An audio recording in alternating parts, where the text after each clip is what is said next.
আজকের ম্যাচে অনেকগুলো স্বস্তির পয়েন্ট রয়েছে, যেগুলো নিয়ে আসলে আমাদের কিছুটা হলেও টেনশন কমে। আবার অনেকগুলো পয়েন্টস রয়েছে যেগুলো অস্বস্তির। স্ক্যালোনির কোচিং দর্শন, অতিরিক্ত ডিফেন্সিভ হয়ে যাওয়া, একসময় আর্জেন্টিনা যেন টেনশনে পড়ে যাওয়া, 110 মিনিট পর্যন্ত এক গোল দিয়ে থাকা আর্জেন্টিনা শেষ 10 মিনিটে 2 গোল দিয়ে সেই প্রেশারটা কমিয়েছে। অনেক ধরনের ডিসকাশনের পয়েন্ট রয়েছে, তবে সব ডিসকাশনে যাবো ডেফিনেটলি। দুটা পয়েন্ট আপনাদের সাথে আগে শেয়ার করে নেই। 1 নম্বর পয়েন্ট, বিশ্বকাপে সেমিফাইনালে যতবারই আর্জেন্টিনা গিয়েছে এখন পর্যন্ত কখনোই হারে নাই।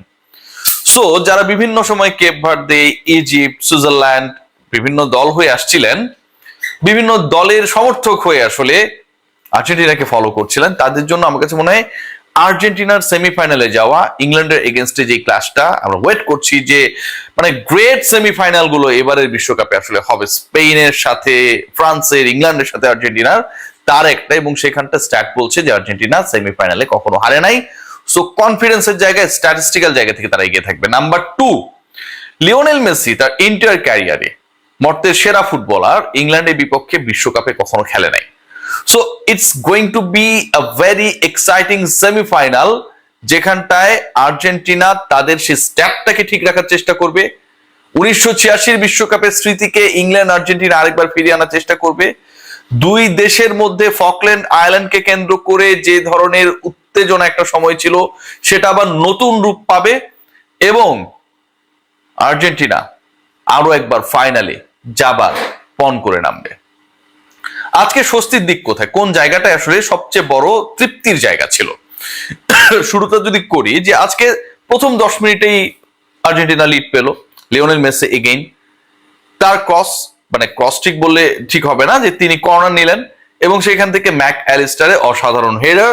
10 মিনিটের মধ্যে সুইজারল্যান্ডের বিপক্ষে এগিয়ে গেল আর্জেন্টিনা। যারা খেলাটা সকালে উঠে দেখছিলাম, 10ম মিনিটের মধ্যে যখন আর্জেন্টিনা এগিয়ে গেল, সবার মানে ভাবনার মধ্যে কি ছিল? To be very honest, all were expecting যে অন্তত 3-1, 3-0, মানে মেইন টাইমের মধ্যে, I am not talking about the extra time, 90 মিনিটের মধ্যে হয়তো এরকম একটা মার্জিনে আর্জেন্টিনা জিতে যাবে।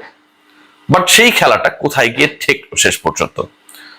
45 মিনিটস পর্যন্ত আমরা 1-0 এগিয়ে থাকা, এবং পরবর্তী সময়ে আর্জেন্টিনা গোল রিসিভ করলো, যে আর্জেন্টিনাকে কেন্দ্র করে মনে করা হচ্ছিল যারা 10ম মিনিটে গোল করেছে, এবং এবারের বিশ্বকাপে সেটা আর্জেন্টিনার ফাস্টেস্ট গোল।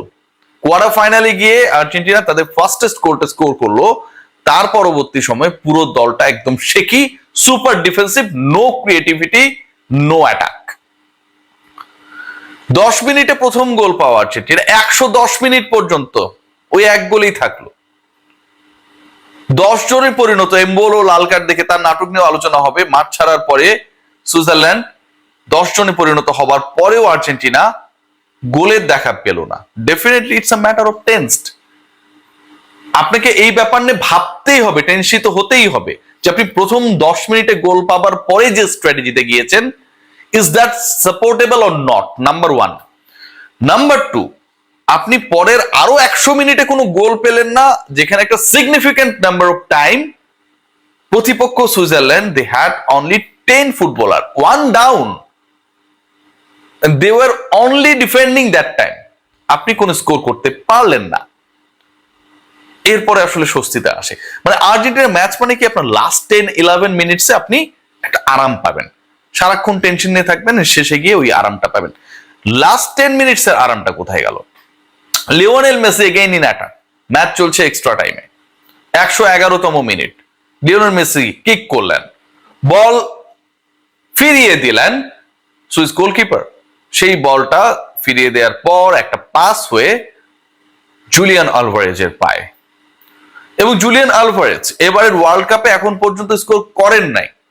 যেই আলভারেজকে নিয়ে অনেক প্রত্যাশা, যে আলভারেজকে নিয়ে অনেক স্বপ্ন, যে পরিণত আলভারেজ, 22-এর আলভারেজ যদি ডেঞ্জারাস হয়ে থাকে, যখন তার প্রতি এক্সপেকটেশন ছিল না, 26-এর আলভারেজ তো আরো পরিণত, ক্লাব ফুটবল মাতিয়ে আসা আলভারেজ।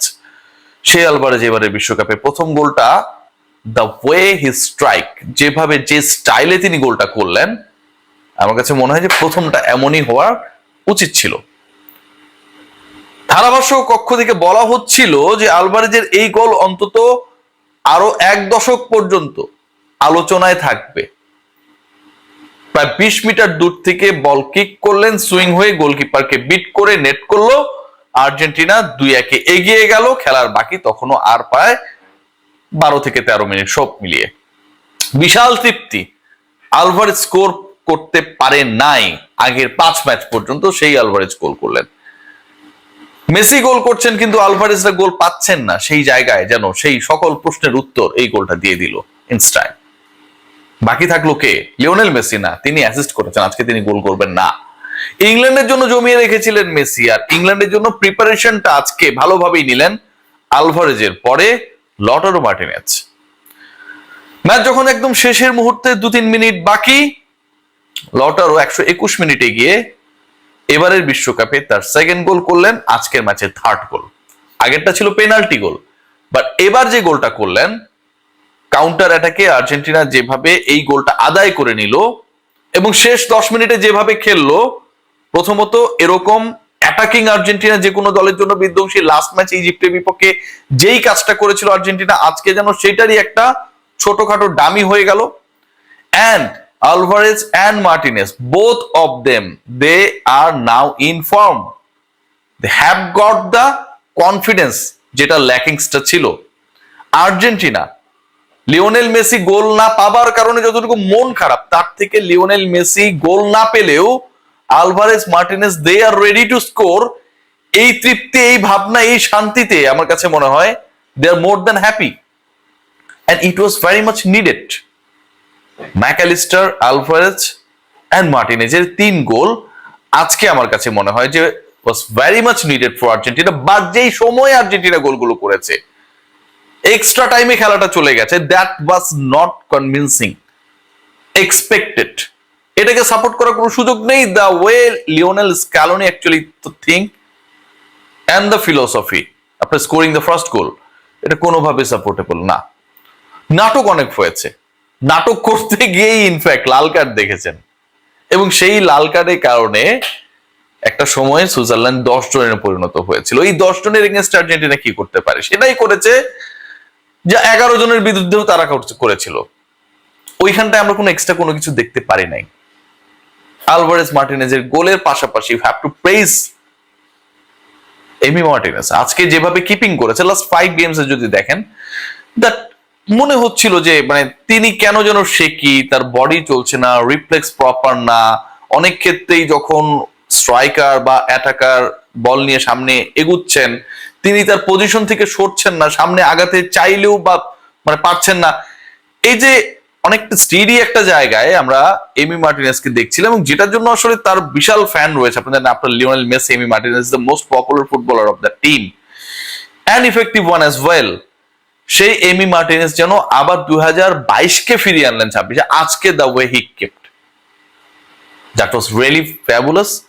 অ্যান্ড আমার কাছে মনে হয় অন্তত 3টা ভালো সেভ করেছেন, যেখান থেকে একটা হলেও গোল হতে পারতো। And if that happened, Argentina could be in great trouble. Argentina finally to the semifinal. আর্জেন্টিনার এই সেমিফাইনালটা, আবারও বলবো, এটা একটা বিশেষ ব্যাপার, কারণ কখনোই আর্জেন্টিনা সেমিতে হারে না। কখনোই ইংল্যান্ডের বিপক্ষে লিওনেল মেসি খেলেন নাই। সো কখনোই সেমিতে না হারা আর্জেন্টিনা লিওনেল মেসির অধিনায়কত্বে এবার কি করে সেটা দেখার অপেক্ষায়। 8 গোলের লিওনেল মেসি অবশেষে তার টানা 5 ম্যাচে গোল স্কোর করার পরে থামলেন।